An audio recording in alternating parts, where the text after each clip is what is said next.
Imagine that, right? Where you could step away from your business for a week, 2 weeks, a month, and it still continues to operate and be profitable, almost as if you were still there.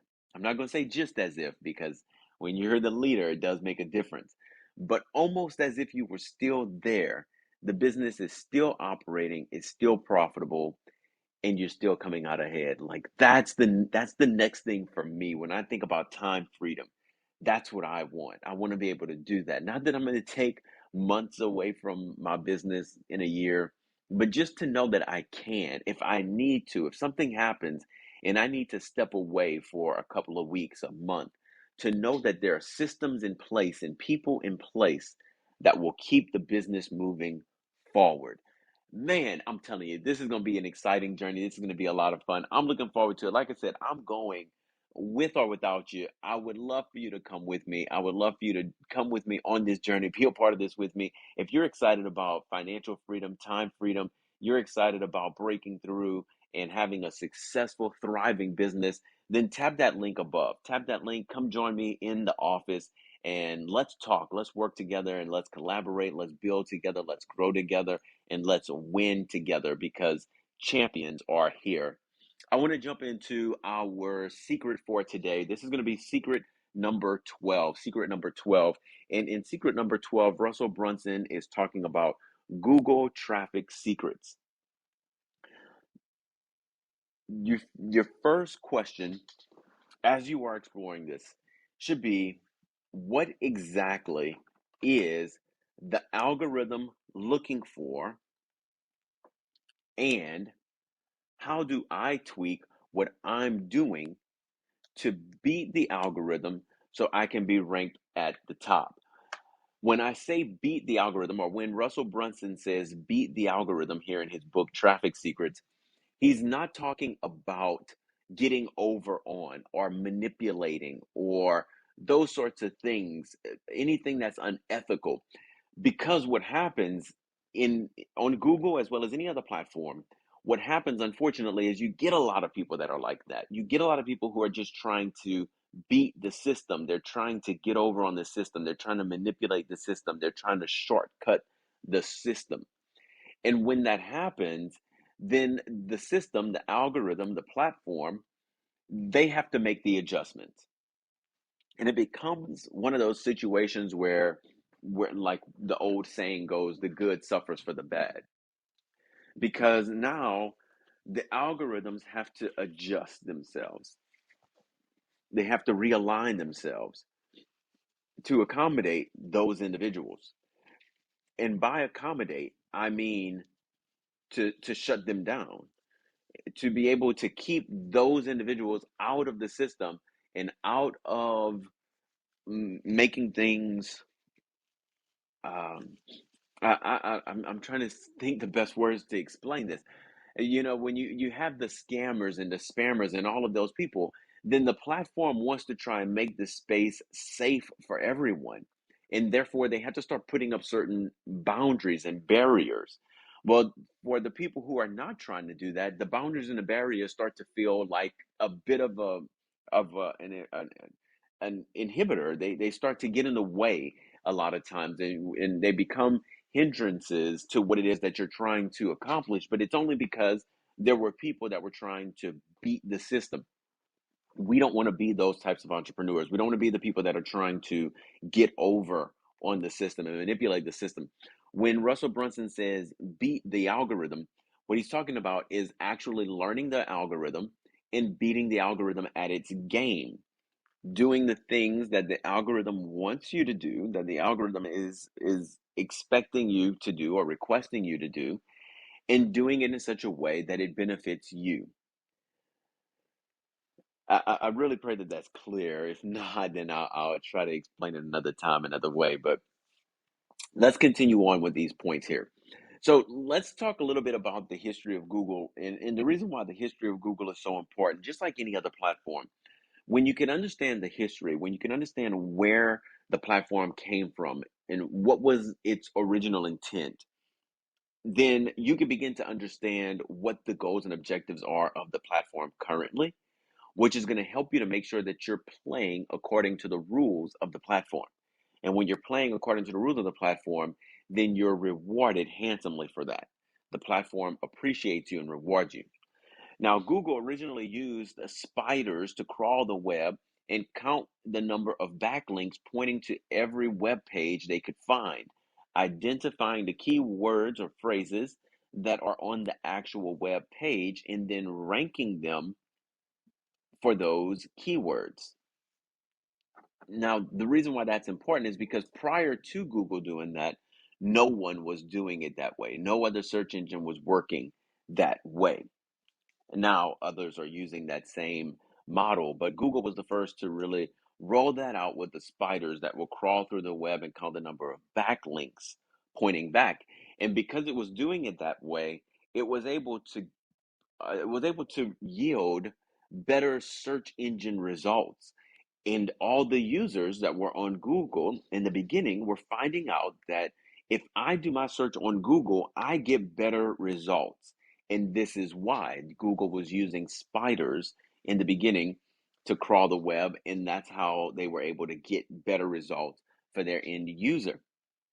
Now, the real secret to traffic on any social platform is to look at that platform and quickly figure out what the algorithm is now. What is the algorithm currently looking at? And this holds true no matter which platform you get on.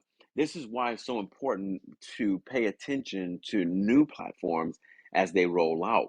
And you keep your eye on them, see who's playing, who's behind it, who's getting involved. All of those things are important when I think about something like Threads that recently rolled out a few months ago in July. I think about that and I say, okay, I need to make sure that I understand the algorithm of this particular app. Google, after the spiders, moved into ranking web pages based on one page optimization and page rank. What this meant was that you could have more backlinks to your page, but if your competitor had fewer backlinks coming from high quality pages, they would outrank you. Let me kind of break that down. What ended up happening, like I was saying before, you have the people that are trying to beat the system. You have the scammers, the spammers, you have the lazy people, you have all these people that are out here trying to shortcut things. And so what they were doing is they were saying, okay, well, Google is ranking people, ranking their web pages based on backlinks. Therefore, what I need to do is figure out a way to manipulate the web so that I can get a bunch of backlinks to my webpage. And that's what they did. They went in, they hired a bunch of people from foreign countries and all kind of things to simply create these backlinks pointing to their web pages. And initially, the spiders would crawl the web just like they had been doing, and then they would rank those pages. But those pages were not worthy of being ranked high because as Google started to dig into some of these web pages, they found out that these web pages were not as legit as they need to be, as they should be. And what would happen is now you're giving data back to your users, or Google in that case was giving data back to their users that was saying, hey, this is a great web page. But then the user goes to that web page and finds out this is not a great web page at all. And then Google says, well, how did that happen? How did that page become a number one ranked page and they're not even good? And it's because people were just manipulating the system and getting those backlinks. So what Google did is they said, okay, well, we need to change that then. It's not going to be, we're going to change the algorithm, and it's not going to be just a matter of the backlinks that are coming to a page, but now we need to check the quality of those backlinks. We need to make sure that wherever those backlinks are coming from, they're coming from quality sites. And this is where you would begin to see somebody who possibly didn't have as many backlinks as another web page, but they would outrank that page because the quality of those backlinks was higher than the quality of the other competitor who had backlinks from lower quality sites. Google also began rewarding people who structured their web page content in a way that gave people the best or the most optimized user experience. This is where we start hearing that word search engine optimization. You want to optimize that user experience on the web. And Google began paying attention to that. They began looking into that. Their algorithm will begin to scan the pages and see, is this really optimized for user experience? Or is it something that somebody just kind of threw together, put a couple of words up here, a couple of pictures, and maybe one or two links, and they called this a web page? Google said, no, we need to make sure that it's truly optimized for the user experience. Next, Google evolved into using the Google Zoo. And so you had things, Google were using words like panda, penguin, hummingbird. Each time Google would update and change the algorithm, they would give it the name of a different animal. Now, all of these changes were designed to outwit the hackers and to true up the search results on Google. Once again, Google is always interested in the user experience on the platform. And they want to make sure that the information, the data that they're giving their user is the best. That you can't go anywhere else. You can't find any other search engine. This is the way Google thinks. You can't go to any other search engine and get better results than what you can get here. But in order for Google to deliver that to their users, they have to make sure that the data they're delivering back when a user goes and searches on Google, they have to make sure that the data they're delivering back is the best and most accurate data. And that's why they have to make sure that all these hackers who are trying to beat the system, manipulate, and get over on the system, that they're putting things in place, changing the algorithm to weed them out and to make it harder for them to be successful on a platform like Google. Now, these different animals started coming about. These are the different names that they would give them. And in 2013, Hummingbird figured out the intent behind a search rather than just the keyword itself, giving Google the AI it needed to figure out what people were actually searching for. And this is huge, right? This is a game changer. This is why it's so good to understand the history of Google, because Hummingbird in 2013 is what gave Google the AI power that today, when you start typing on Google, it's going to automatically start filling in some of that for you. It's going to say, Google is basically going to suggest, hey, are you looking for, if you go to Google right now and you were to key in, I'm trying to think of something that the average person, I guess, would key in. Like this morning, I was looking for a juicer. If you go to Google and you key in the word juicer, then it's going to automatically start giving you some suggestions. That was from Hummingbird in 2013, where Google, the AI started saying, okay, wait a second, we think you're looking for this.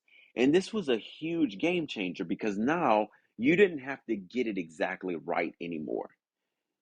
And we all benefit from it today, where we go on these search on Google and you're looking for something and you don't really know exactly what you're looking for, but you're going to key it in to the best of your ability, to the best of your understanding.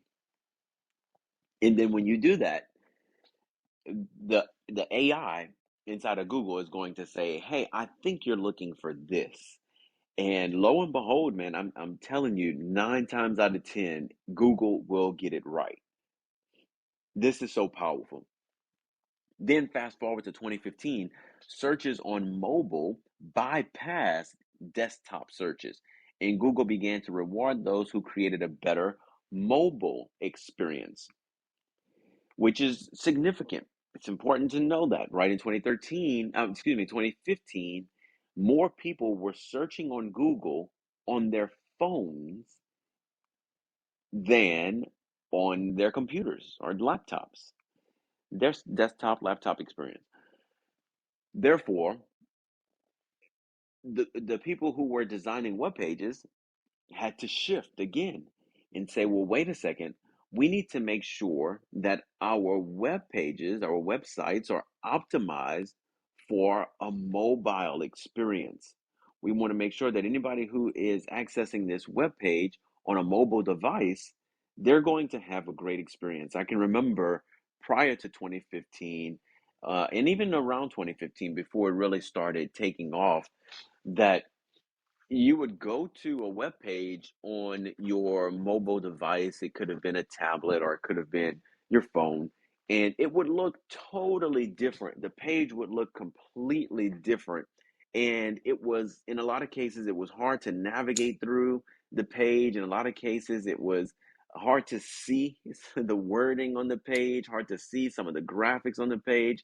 Some of the things didn't load properly because it wasn't optimized for a mobile experience and all these other things. And it created a very frustrating experience if you were trying to access it on a mobile device for some reason.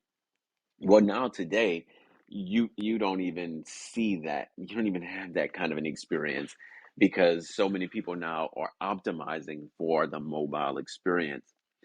Now, 2 years later, 2017, Google introduced what was called Fred, which penalized sites that prioritize monetization over user experience.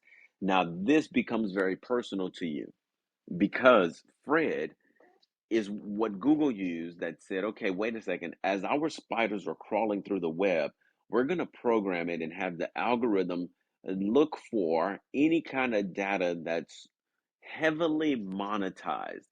If this website is all about buy, and it doesn't produce any real content that's of value, we're going to rank this lower. This is where the game starts to change. This was a huge aha moment for me as I was reading. This was a huge eye opener for me as I was reading through this book because you would think that's exactly what you want to do, right? You would think that the the objective would be to put billboards everywhere on your webpage to make sure people know what's available for sale and how much it is, and then that way they can buy it. Unfortunately, Google says, nope, that's not a good user experience. We don't consider that to be a good user experience. And so, therefore, we're going to penalize you for that. We're not going to rank you high on Google when that's the kind of experience that you're giving your user. This should make every entrepreneur go back and rethink their web page. What is on your web page? What is it saying? What does it contain? What is it about? Because if all it is a bunch of buy this, buy that, buy this, buy me, buy, this is for sale, that's for sale, then Google is going to rank you lower in the search engine. Understanding a little of Google's history helps you to see what Google's goal is, which ultimately is a better user experience. When you're helping Google achieve its goal, this is very important, you will be rewarded by Google. It makes sense, but so few people actually see it. So few people actually get it. Let him who have ears to hear, hear. So few people actually set up their web pages this way. They set up their web pages based on the colors, oh, it has the brand, it has to be my brand. Okay, they set up their web pages based on, oh, okay, does it look good? Does it look pretty? Does it look nice? Does it look appealing? Does it look, they set it up based on those things. And then they set it up based on, okay, well, does it share the content? I want to be able to get my message across. I want to make sure people know who I am and what I do and who I do it for and all of those things. And that's all fine, but at what point do you start asking yourself, what does Google want? What does Google want on my webpage? If Google was on my board, if Google was part of my board of directors and they sat on my board of directors and Google said, I want to see blank on your webpage, what would that be? What would Google want to see on on your webpage? We have to ask ourselves that question because when we do and we begin to answer that and we begin to figure it out, then Google begins to reward us for putting those things on our page that's going to bring more traffic to Google. That's going to give the end users for Google a better experience, a more optimized experience. Now, now that we know the history, a little bit about the history of Google and the goal of Google, we need to find your dream 100 on the platform. So here we go. Let's jump into this. We got about 30 minutes to breeze through this. I don't want to go too quickly, but at the same time, we have about 30 minutes to run through these things. The first thing that we want to do is we want to build two lists. On one list will be the top bloggers in your market. Okay, first list, top bloggers in your market. Second list will be your dream 100 keywords. All right. Imagine in your mind you have a sheet of paper, you have two columns. One column, top bloggers in your market. Second column, dream 100 keywords. Right. Let's continue. On Google, you're going to go to Google and you're going to actually search for your dream keywords and the word blog after it. Okay. Let me give you an example. If your keyword is digital marketing, for an example, you're going to key into Google search box, you're going to key in digital marketing blog. And right there, Google will return to you a list of blogs for digital marketing. Those are going to be the names that you're going to put in your column for the top people, the top bloggers in your market. That's going to be on your list. And then on the other side of your sheet, you're going to have your keywords. So let's assume you're in marketing. One of your keywords is digital marketing. Another keyword may be email marketing, for example. And you're going to do the same thing. So you're on one side, you're going to have email marketing under the column for Dream 100 keywords. And then you're going to go to Google and you're going to key in email marketing blog. And then it's going to return to you those top bloggers in that area in email marketing. And then you're going to jot down those top bloggers. It could be like the top 5 for each one of these keywords. But it's going to be important that you are identifying those top bloggers in your market. All right. You could also do you could do a general. So let's once again use marketing as an example. You could generally look for marketing blogs, right? But you may find that you will be more successful and more effective if you niche down, if you get specific and say digital marketing, email marketing, whatever, all the different areas of marketing. There's so many when it comes to marketing. Next, you're going to want to make a list of the keyword phrases that you think your dream customers will be typing into Google if they were trying to find the result that your product or your service offers. So once again, marketing, digital marketing, let's say you're in marketing and you're thinking that your customer, your dream customer would go to Google and they would search for a keyword or a keyword phrase, for example, um, affordable digital marketing, for an example, right? You're going to make a list of these different keyword phrases that you think your dream customer would type into Google if they're trying to find the results for what your product or your service offers. Make a list of those and have that list in front of you. Next, you're going to need to identify your long tail keywords. The long tail keywords are the words that come after your keyword. So, for example, once again, if you were looking up digital marketing, if you went to Google right now and you went into the search right there in that box, if you keyed in digital marketing, as you're keying it in, you will see that Google is going to give you some suggestions, like we talked about earlier in 2013 with Hummingbird, where it starts to figure out what you're looking for. The AI suggests you must be looking for this because most of the people who key in this keyword phrase, they're looking for this. Is this what you're looking for? And you're going to find these long tail keywords that are going to come at the end. So for example, you may key in digital marketing But then as you're keying that in, you're going to see a drop down with some suggestions. And it may say digital marketing for dentist, as an example.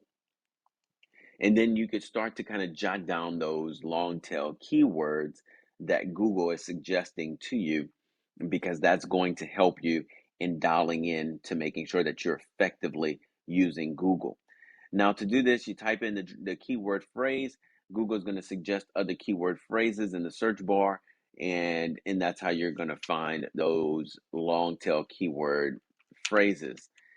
Now, you're going to write down your 9 long tail keyword phrases, right? Pick 9, write down those top 9 long tail keyword phrases. Some of these things are like tongue twisters. You try to I find when I'm trying to say some of these words like keyword, long tail keyword, key phrase, it gets to be like one of those Dr. Seuss books. But anyway, write down your 9 long tail keyword phrases. Now, after getting your dream keywords, you're going to need to funnel hack the search engines by typing your keyword phrase into Google and looking for patterns in the top 10 results. Look for linkable assets such as articles, blogs, etc., with a list such as 10 reasons to X, Y, and Z, or the top 20 best X, Y, and Z. And this is really critical. This is really good. This is where you really start to see how effective and powerful this is. Because when you go into Google, and once again, when he talks about funnel hacking, is not talking about manipulating anything. He's not talking about scamming or spamming anything. He's not talking about doing anything that's contrary to what the platform actually wants. He's simply saying reverse engineer it, work backwards, and go in and type that keyword phrase into Google and look for the patterns in the top 10 results. So when you key in, for example, digital marketing, you're going to get the top 10 results. Google is going to return the top 10 results. As you're scrolling through those top 10 results, look for patterns. Are there similarities between these top 10 results? Also, Russell Brunson is saying in his book, specifically look for lists, a list such as top 10. So, for example, you may key in digital marketing, and then one of the top 10 results may say um, 20 reasons to do digital marketing in 2023. Or it may say the the 5 mistakes to avoid when digital marketing in 2023, or whatever, but it'll give you a list, right? It'll give you 20 things or 5 things or 10 things or whatever that number is. And this is where the reverse engineering starts working. And this is where you could really start to see things coming together. You're going to use that list to create your own list. And let me explain. The reason why you want to do this is because the more time someone spends on your website, the more they scroll and the more pages they click to from your site. All of this sends signs and signals to Google that says the end user is having a great experience on your site. And if the end user is having a great experience on your site, then Google is going to rank that higher, because they're going to see when people go to your site, they're spending 15, 20, 30 minutes on your site versus your competitor, where they're only spending 1 minute, 2 minutes, and then they're gone. And that's going to rank you higher on Google. Now, how do you get people to spend more time on your site? By using this strategy, this one strategy that Russell Brunson is talking about, he's explaining here, where you're looking at those lists. Real, organic, quality links are what Google wants to reward you for. Therefore, writing a good article that people naturally want to link to is the secret to getting the right links. After you find an article that's already getting ranked, build a bigger, better one than what they have. Brian Dean calls it the skyscraper technique. I call it the Zuck technique. We have Mark Zuckerberg, who he has a tendency, I say him, but truly it's he and his team. But we all just kind of find that one person, that one leader, and we put it all on that person. But Mark Zuckerberg has a tendency to go out, find what somebody else is already doing, and then do it bigger and better. If he can't buy it from you, then he'll do it bigger and better. And that's why I call it the Zuck technique, because that's what this is. What is being suggested here in Traffic Secrets by Russell Brunson is he's saying you're going to go out there and you're going to see somebody that's basically already built this skyscraper, if you will, this building, this list, this article, and then you're going to go and you're going to build one bigger and better. That's all you're going to do.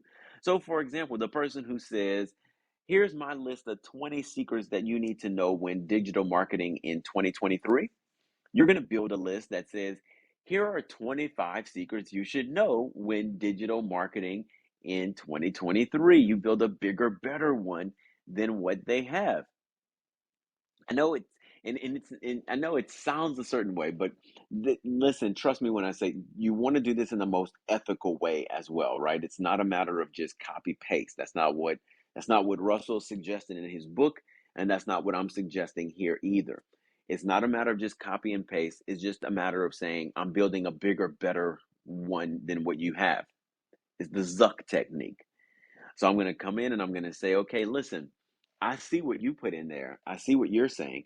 You have these 20 points, but I'm going to add another 5 points on top of that.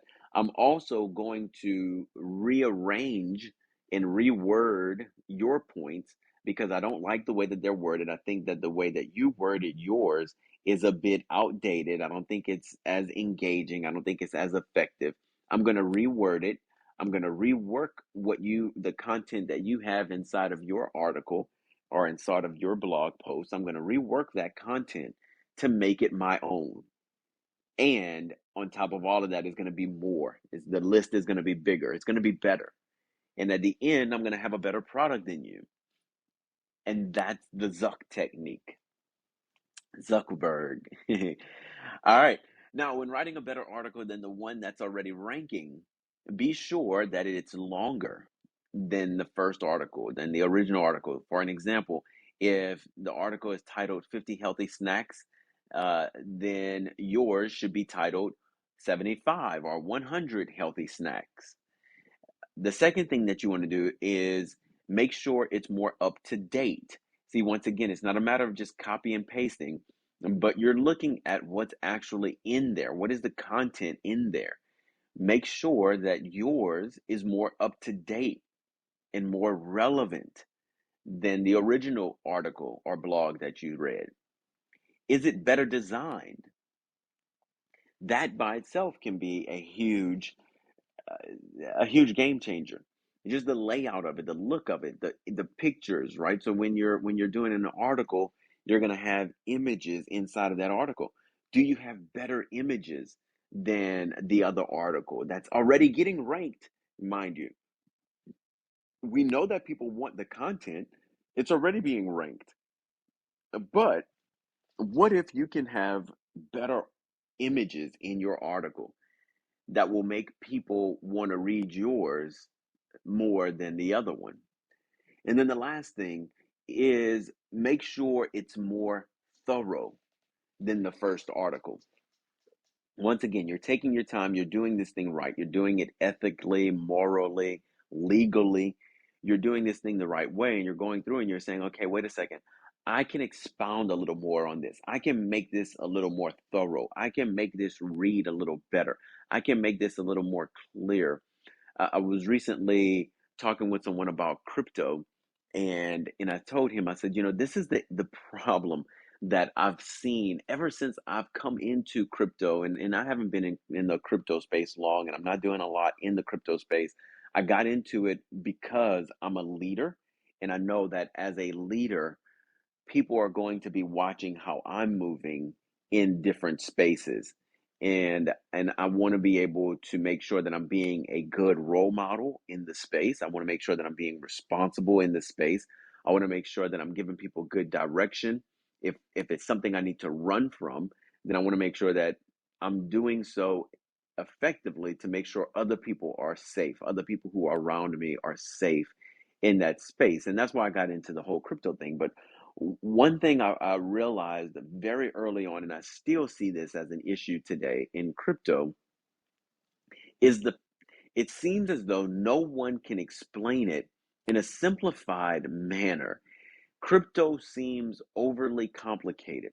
To the average person, there's so many nuances when it comes to crypto. You start talking about decentralization, and then you start talking about crypto, and you start talking about encrypted, and or you have to have your keywords and your key phrases, and get a safe and put it in this and do that, and get a wallet and put it there and do, and before you know it, it's like, okay, well, is this connected properly? Make sure you're using this, make sure you're using that, make sure you have this set up, that set up. You could be your own bank, and all, and on and on and on. These people go with all these things to the point where the average person is just going to say, wow, this is just too complicated. This is too complicated. It's confusing.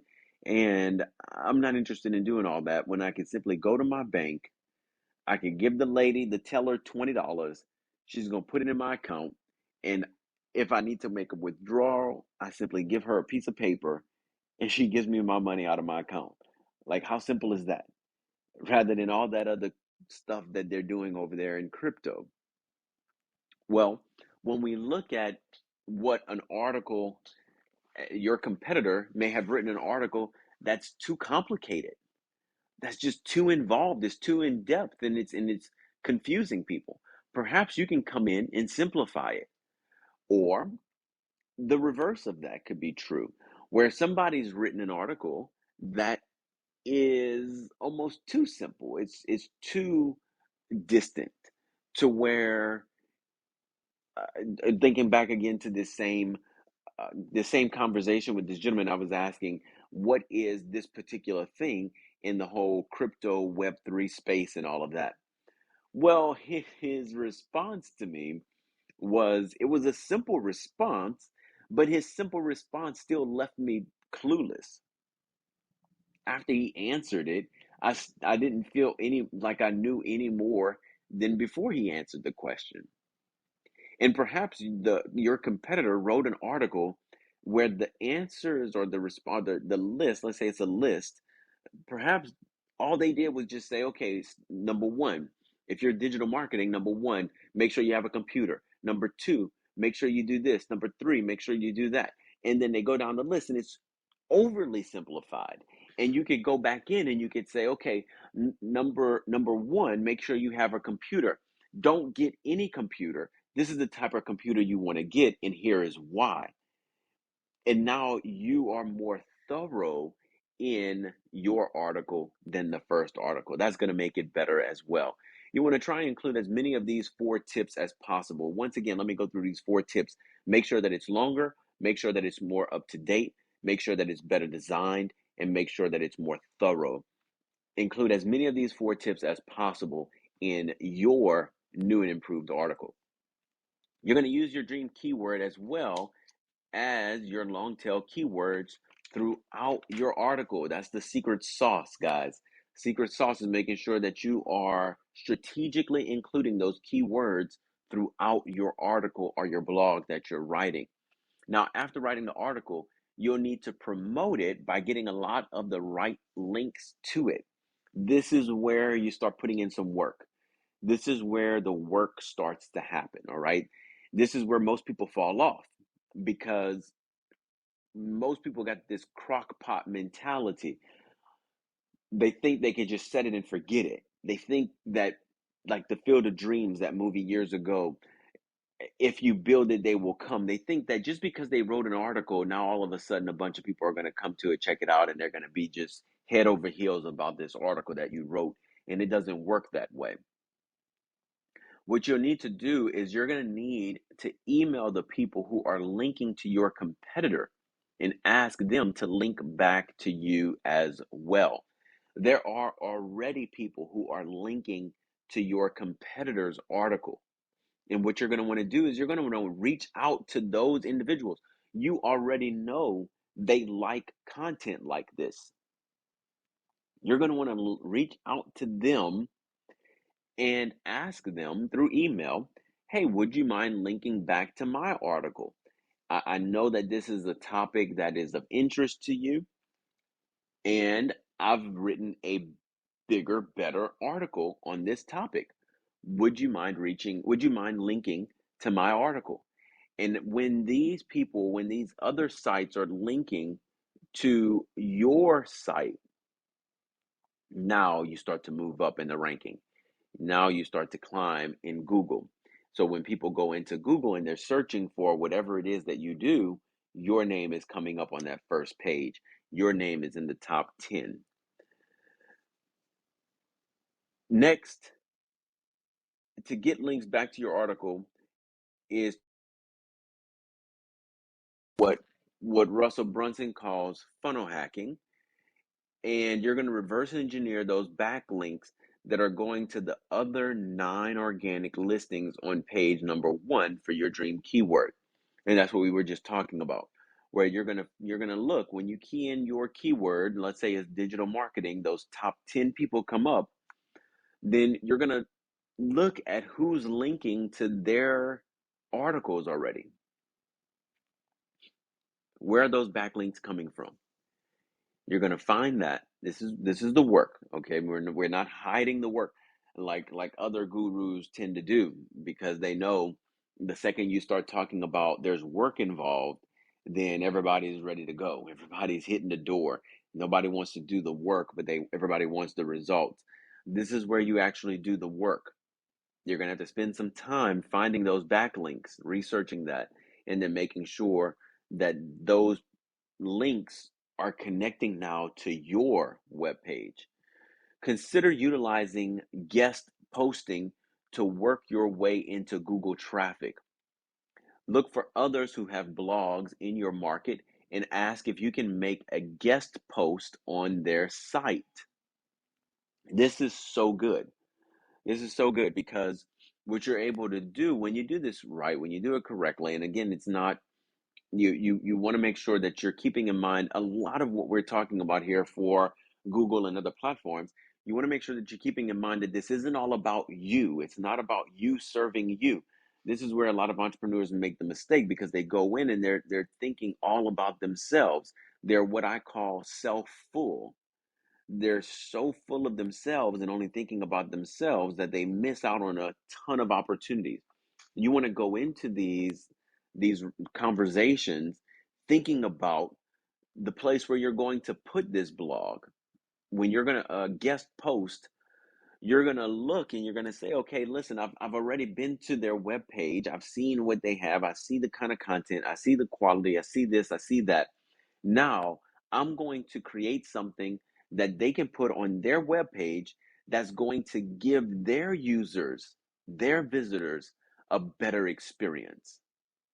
What do their people like? I want to look at the articles. Maybe it's a blog page. I want to look at the blogs that are getting the most hits. What do those things have in common? What are the trends? What are the patterns? Is it the images? Is it the length? Is it the content? Is it the title? What is it? And I'm going to make sure that I write a blog or an article that falls in line with what their users are wanting and looking for. Not about me, it's about them. And I'm going to do a guest post, and I'm going to reach out and I'm going to say, hey, I have an article or I have a blog that I believe would fit in well on your site. It talks about X, Y, and Z. I've included A, B, and C, and let me know what you think. And then those people will be able to say, yes, I would love for you to be a guest and post this on my site. Now, when they do that, now that's linking back to your article or your blog on your own page. It's brilliant. The way that Russell Brunson and his team is doing this is just it's pure brilliance. It's amazing, so powerful. Now, email the blog owners and tell them that you had a few cool ideas for an original relevant blog, and ask them if any of those ideas are of interest to them. When writing a guest blog post, be sure to include a link to one or two of your skyscrapers, as it's called in traffic secrets, and have them to post it. The skyscraper is referring back to that bigger, better post. So that bigger, better article that you wrote, when you're writing that blog as a guest blogger, you're going to include a link in there in your blog. You're going to include a link that's going to take the reader back to your article that's on your page. That's a backlink. That backlink is coming from someone else, is coming from a credible source, is coming from a verified, reliable source that Google is going to say, wow, this is credible, this is organic, this is good, this is legit, this is real. People are actually clicking the link from here and going to there. And there, Google is going to rank up. There is your page. That's where your articles live. And Google is going to rank that up on the listing because they see more and more people going to check that out. That's what you want to do. That's what you want to have available. That's what you want to make available for the users. You can buy your way into Google traffic by running ads for your funnels on your competitors' pages.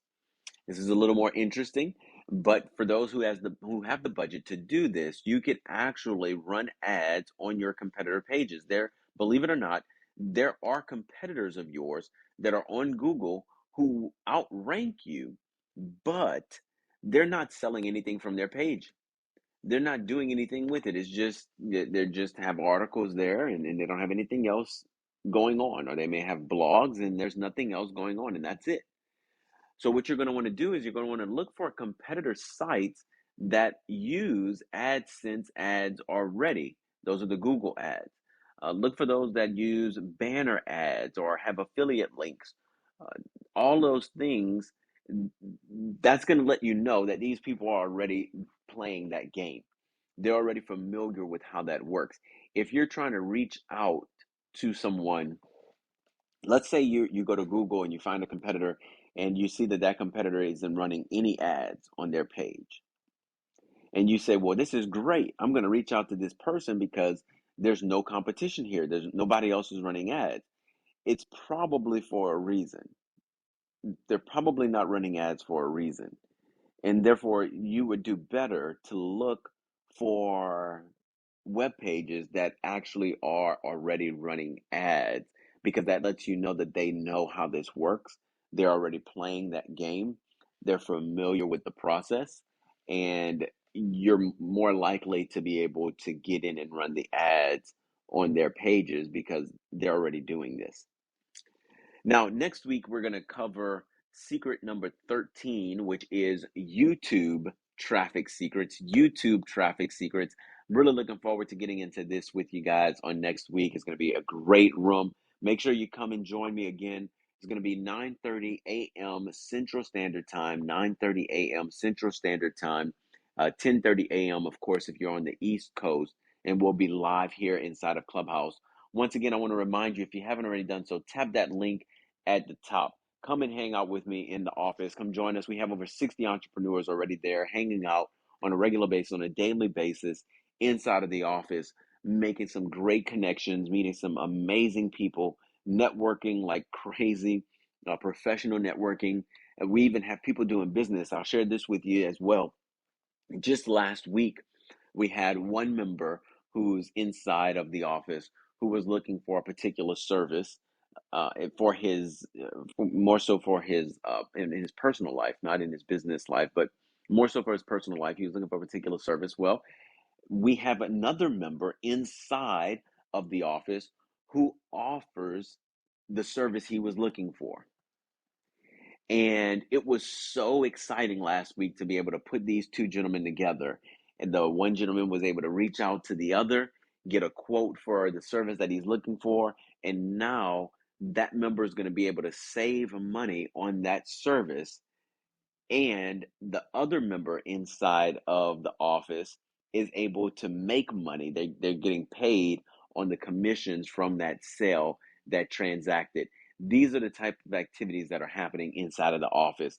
There's business to business. There's the people are closing business with other entrepreneurs. They're closing business on a personal level.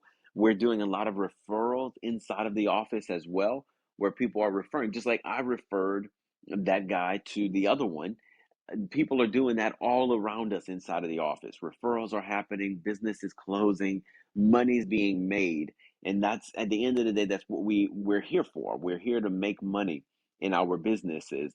And I'm excited about it because we get to do this together, man. It's so much fun being able to do this, to take this journey, to run this race with others. Like I said, I'm going regardless. If I have to go by myself, I will. But man, it's so much more fun when I'm able to go with other people. And if that's you, if you're thinking, man, I want to be on this journey, I want to run this race, I want to do this, I want to be that successful entrepreneur, I want to make the six figures and climb to seven figures, I want to be able to do these things. I'm telling you, there's no better place than the office. There's no better place, there's no better community than Emixer. Make sure that you tap that link at the top of the room above and come hang out with us. Like I said, it's absolutely free to come into the office at the member level, and you'll be able to start networking with people immediately. You'll start connecting with people immediately, building those relationships, making those contacts for you to be able to grow your business and really make the money that you're looking to make as an entrepreneur. We're here for you. We're here to see you win. I look forward to seeing you back in the room on next week, next Tuesday. Also, we have our room coming up on Saturday. We have a special guest who's going to be with us Saturday, joining us Saturday morning. That room opens up at 8 a.m. Central Standard Time. Of course, that's 9 a.m. on the East Coast. But Saturday morning, come hang out with us, 8 a.m. And we're going to be here live once again on Clubhouse, and we'll be having a conversation with our guest speaker. They'll be talking to us about, it's going to be a Q&A for business, and we'll just kind of go through some of the things that a lot of entrepreneurs miss when it comes to building a business, some of the things that a lot of entrepreneurs overlook that they're not thinking about, they're not paying attention to, especially startups, because you don't really know what you're looking for. You're kind of winging it, and you would love to have a coach right beside you. You would love to be able to do that, but a lot of times for startups, that's just honestly, it's not in budget. Realistically, it's not in budget. Unless you have the capital to support that, then realistically, you won't be able to afford a quality coach to come in alongside you to tell you, hey, you need to avoid this, you need to avoid that. On Saturday, we're going to be joined by a guest speaker who's going to be able to show us and tell us some of those areas that we need to make sure we're avoiding and some of the areas that we need to make sure that we are gravitating towards in order for us to be successful as entrepreneurs in this game. All right, guys, I want you to have a great rest of your day. Have a wonderful week. I look forward to seeing you on Saturday and then on next Tuesday. Take care, everybody. Bye bye.